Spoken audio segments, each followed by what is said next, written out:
საქართველოსა და რეკონსტრუქციის და განვითარების საერთაშორისო ბანკს შორის გაფორმდა სასესხო შეთანხმება ტრანსკასპიური სატრანსპორტო დერეფანის საქართველოს ხელმისაწვდომობისა და ტრანსპორტის გაუმჯობესების პროექტი, რომელიც ითვალისწინებს საქართველოსთვის 372 მილიონი ამერიკული დოლარის გამოყოფას.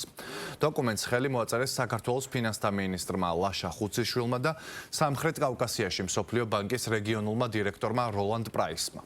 პროექტი ითვალისწინებს სარკინიგზო გამტარუნარიანობის გასაზრდელად საქართველოს რკინიგზისთვის ელექტროსარკინიგზო ლოკომოტივების შეძენას, ელექტროქვესადგურების მშენებლობას, საქართველოს რკინიგზის ინსტიტუციონალურ გაძლიერებას, ასევე საავტომობილო გზის მონაკვეთების ბადიაურიდან ჩალაუბნამდე და ჩალაუბნიდან ბაკურციხემდე და საავტომობილო გზის მონაკვეთის გურჯაანიდან თელავამდე მშენებლობას.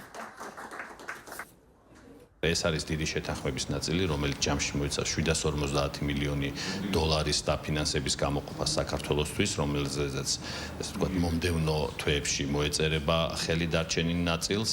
შეთანხმებაში მონაწილეობს მსოფლიო ბანკთან ერთად ისეთი მნიშვნელოვანი საფინანსო ინსტიტუტები, როგორც არის აზიის განვითარების ბანკი და აზიის ინფრასტრუქტურის საინვესტიციო ბანკი.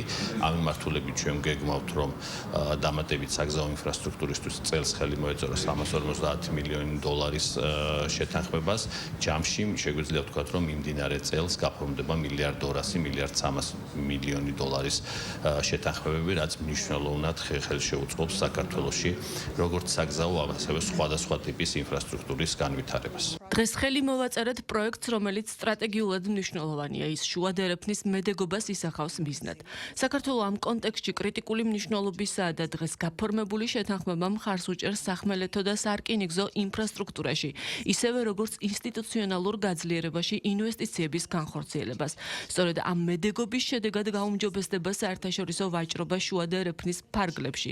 წვდომა და სარგებლიანობა ექნება ადგილობრივ მოსახლეობას საქართველოშიც და მის საზღვრებს მიღმა.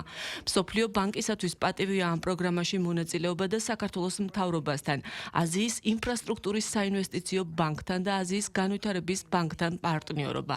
ეს მსხვილმასშტაბიანი პროგრამაა, რომელიც 750 მილიონ აშშ დოლარის კაპიტალ დაბანდებას გულისხმობს. აქედან მსოფლიო ბანკის მიერ გამოიყოფა 372 მილიონი აშშ დოლარი. მუშაობას დაუყოვნებლივ ვიწყებთ საქართველოს ინფრასტრუქტურის სამინისტროსთან, საგზაო დეპარტამენტთან, საქართველოს ეკონომიკისა და მდგრადი განვითარების სამინისტროსთან და საქართველოს რკინიგზასთან ერთად.